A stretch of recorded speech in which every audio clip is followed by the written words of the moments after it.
అన్న తగ్ life cinema ఎందుకో మాకు డిసప్పాయింట్ చేసిరు అన్న సినిమా. కమల్ హాసన్ గారు మన శంభు గారు సినిమా ఒక రేంజ్ ఉంటుంది అనుకోని కానీ ఒక రేంజ్ తగ్గట్టు లేకుండా సినిమా ఒక డిసప్పాయింట్ చేసిరు.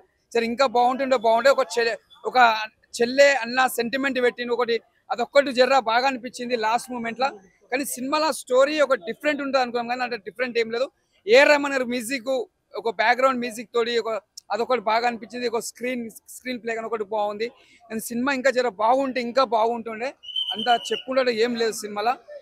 స్టోరీ కూడా అంత డల్ గానే ఉంది, యావరేజ్. పర్ఫార్మెన్స్ బాగుంది. కమల్ హాసన్ ఫైటింగ్ కానీ యాక్టింగ్ కానీ ఫైట్స్ కానీ బాగున్నది. శంభు గారు యాక్టింగ్ లో మేము చెప్పాలంటే ఆయన తిరగదీసిన శంభు గారు యాక్టింగ్. కానీ ఇంకా జర బాగా తీసే స్టోరీ ఇంకా బాగుంటుంటే ఇంకా బాగుంటుంది అన్నా. త్రిష అసలు ఎందుకు వస్తుందో ఎందుకు పోతుందో తెలియదు. త్రిష గారు ఓకే అసలు ఆ క్యారెక్టర్ కి అసలు త్రిష సెట్టే కాదు అసలు లేదు. అసలు త్రిషకి ఆ క్యారెక్టర్ సెట్టే కాదు అసలు ఆ సినిమాలో. ఓన్లీ కమల్ హాసన్ కి మన శంభు గారికి అయితే ఓకే అన్నట్టు ఉంది. కానీ త్రిష గారి అసలు ఎందుకు పెట్టారో తెలియదు. కానీ ఓకే త్రిష గారి యాక్టింగ్ కూడా బాగుంది. సినిమా మాత్రం డిసప్పాయింట్ చేసేసారు. వన్ టైం చూసుకోవచ్చు, అంతకు మించింది ఏం లేదు. సినిమా బాగుంది, సినిమా చాలా బాగుంది. బట్ ఆ మణిరత్నం క్లాస్ లేదు. అంటే సినిమాలో స్టోరీ ఏంటంటే స్టోరీ ఇట్స్ నథింగ్ బట్ ఒక గ్యాంగ్స్టర్ లో జరిగే లైఫ్. ఆ లైఫ్ లో ఏమేమి అప్స్ అండ్ డౌన్స్ ఉంటాయి. కమల్ హాసన్ గారికి హిట్ అని చెప్పుకోవచ్చా? అంటే ఇప్పటికైతే రెస్పాన్స్ అయితే బాగానే ఉంది. సో వన్ మోర్ హిట్ అయింది. ఓకే, అంటే ఇప్పుడు అంటే బ్యాక్గ్రౌండ్ మ్యూజిక్ కానీ ఇవన్నీ చాలా బాగా చేశారు. బ్యాక్గ్రౌండ్ మ్యూజిక్ చాలా బాగుంది అండ్ సాంగ్స్ కూడా చాలా బాగున్నాయి. ఎక్కడైనా బోర్ కొట్టినట్టు ఏదైనా అనిపించింది? ఫస్ట్ హాఫ్ కొంచెం ఫ్లాట్ అనిపించింది కానీ సెకండ్ హాఫ్ లో అది కవర్ అయిపోయింది, మేనేజ్ చేశారు. ఓకే, రేటింగ్ ఎంత ఇస్తారు? 3 ఇవ్వచ్చు. పర్ఫార్మెన్స్ అంతా బాగానే ఉంటుంది. స్టోరీ రైటింగ్ అసలు ఏం లేదు, కొత్తగా ఏం లేదు. అది ఒక సో డైరెక్షన్ పరంగా అంటే సినిమా డైరెక్టర్ పరంగా ఫాల్టా లేదంటే స్టోరీ పరంగా ఫాల్టా, పర్ఫార్మెన్స్ మ్యూజిక్ అసలు ఏం రైటింగ్ సీన్స్ ఎంగేజ్ చేయలేకపోతుంది. అసలు కొత్తదనం లేదు. అట్లేం చెప్పలేము. ఇట్స్ నాట్ డే అంతే. ఆయన రోజు కాదు ఇది, అంతే. త్రిషాద్ ఏం లేదు. అది ఏదో కూలీతో వస్తుంది అంటే సర్కార్ సినిమా అంతే. పెంచారా 2-3 శాలరీలు బయటకు వస్తే అంబులెన్స్ తెచ్చుకోండి అర్జెంట్. మణిరత్నం గారి పెన్నులో ఇంకైపోయింది, చాలా అవుట్డేటెడ్ అయిపోయారు ఆయన. ఆ స్క్రిప్ట్ సెలక్షన్ కానీ అన్ని. దయచేసి నాకు తెలిసి కన్నడ ఇండస్ట్రీ బతికిపోయింది అనుకుంటున్నా. ఇది అక్కడ రిలీజ్ చేయలేదు కాబట్టి బతికిపోయారు. స్క్రిప్ట్ సరిగ్గా ఎంచుకోవట్లా, స్క్రిప్ట్ సరిగ్గా రాసుకోవట్లా. అవన్నీ ఇదా 10 కోట్లతో గొప్ప అనుకుంటున్నారు. ఇది బాగా 100 మందిని పెడితే ఏం ఉపయోగం కథ అయినప్పుడు. ఇవన్నీ పాత చింతకాయ కాదు, తాలింపు లేని పులిహోర ఎలా ఉంటుందో అలా ఉంది సినిమా. యాక్టింగ్ ఓకే, యాక్టింగ్ ఒకటి బాగుంటే సినిమా హిట్ అయిపోతుంది ఏంటి? సబ్జెక్ట్ లేదు సినిమాలో. పేలన బాంబు ఒత్తు పొడుగు అంతే. నువ్వు ఎంత ఒత్తు పెట్టుకుంటే ఏంటి, బాంబు ఎంత ఉన్నప్పుడు ఆ ఒత్తు అవ్వదు, ఈ బాంబు పేలదు, తడిసిపోయింది బాంబు. మణిరత్నం గారు అయితే ఒక 2-3 సంవత్సరాల్లో రెస్ట్ చేసుకుంటే మంచిది. మణిరత్నం గారు మ్యాజిక్ ఏమీ లేదు. మ్యాజిక్ చూద్దామని వచ్చా, సత్యనపల్లి సంతలో సర్కస్ చూపించారు.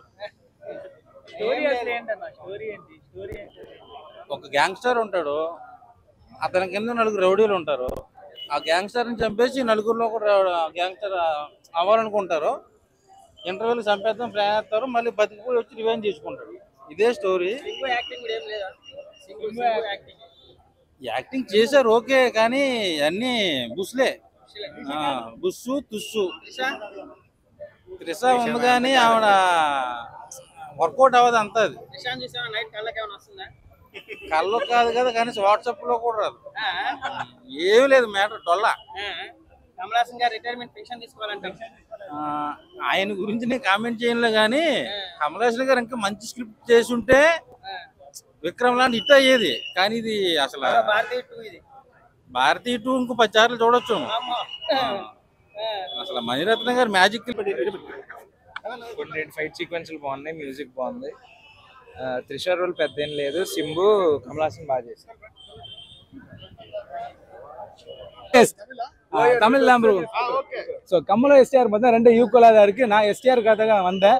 ஓகே, ஃபைட் சீனா நல்லா பண்ணியிருக்காங்க, மீது எல்லாம் நல்லா தான் இருக்கு. இன்னும் கொஞ்சம் எஸ்டிஆர் கொஞ்சம் அதிகமாக கொடுத்துருந்தாங்கன்னா கொஞ்சம் ரோல் இன்னும் நல்லா இருந்திருக்கும்.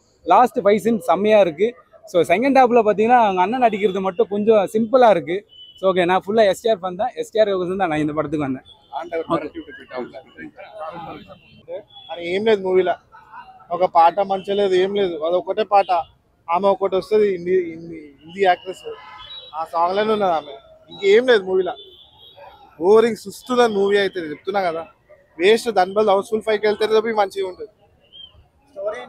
స్టోరీ ఏం లేదు, అదే ఆయన గ్యాంగ్స్టర్ ఉంటాడు, వాళ్ళ టీమ్మేట్స్ ఆయనని బిట్రే చేస్తారు, మళ్ళీ వచ్చి ఆయన రివెంజ్ తీసుకుంటారు, అంతే. ఇంకేం లేదు. ఆ సాంగ్ ఆ మూవీకి అస్సలు సెట్టే కాలేదు అసలు.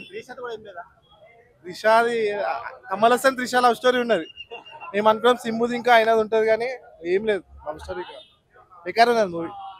హౌస్ఫుల్ 5 తో వెళ్ళొచ్చు. 1/5. 1 మూవీ ఎలా ఉందంటే, నా గూడు చెదిరింది, నా గుండె పగిలింది, ఓ చిట్టి పావురమా ఎవరు కొట్టారు, అంతే అన్న. ఇంకేం చెప్పడానికి లేదన్న. అన్న చాలా మంచి లవ్ స్టోరీ అవుతుండే, సింబు కమల్ హాసన్ ఇంకా త్రిషాది. అది తీయకుండా ఏం తీసినా నాకైతే అర్థం అవ్వట్లేదు అన్న. వచ్చేసి ఎక్సలెంట్ ఉంది అసలు. మూవీ అయితే వేరే లెవెల్, వేరే లెవెల్లో ఉంది. అంతా తప్పకుండా ఫస్ట్ మూవీ చూడండి, చూసిన తర్వాత చెప్పండి. Kamal Haasan acting always ultimate. Tamil Tamil ரொம்ப ரொம்ப ரொம்ப ரொம்ப அல்டிமேட்டா இருக்கு. ஆல்வேஸ் கமல் ஹாசன் எப்படி நமக்கு தெரிஞ்சது தான் சொல்ல தேவையா இல்ல. அவர் நமக்காக இவ்வளோ பண்ணது, இஸ் ஆடியன்ஸ்க்காக பண்ணது, அது இந்த ஏஜ்ல is always ultimate. I am very emotional about his character also. Kamal Haasan always always Kamal action plus point, అదే బాగుంది. అది ఫస్ట్ హాఫే, అది అంత ఎక్కువ లేదు. అంటే త్రిష కమల్ హాసన్ మధ్య వచ్చే సీన్స్ 1-2 సీన్లు ఉన్నాయి, ఎక్కువ లేవు. అంతకుముందు సఖీ మూవీ కూడా బాగానే ఉంటుంది కదా, దాని తర్వాత ఇది బాగుంది.